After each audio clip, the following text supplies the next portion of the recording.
সবুজের সাথে যে তোমার এনগেজমেন্ট হয়েছিল সেটা কি ভুলে গেছো? সবুজের সাথে আমি কখনো এঙ্গেজমেন্ট করতে চাই নাই, সেটা তোমরা জোর করে দিয়েছো। তোমার চাওয়া না চাওয়া, ইচ্ছা অনিচ্ছার কোনো মূল্য যে আমার কাছে নেই সেটা তুমি জানো না? আমার তো আছে। ইচ্ছার বিরুদ্ধে আমি আমার লাইফটা অন্য কারোর সাথে কাটাতে পারবো না।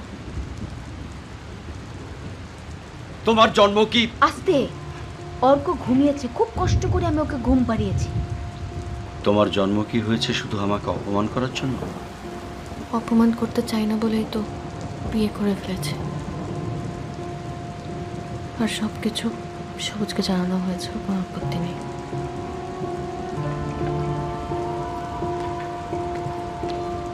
আচ্ছা তুই যে এরকম একটা কাজ করবি তুই আমাকে বলবি না?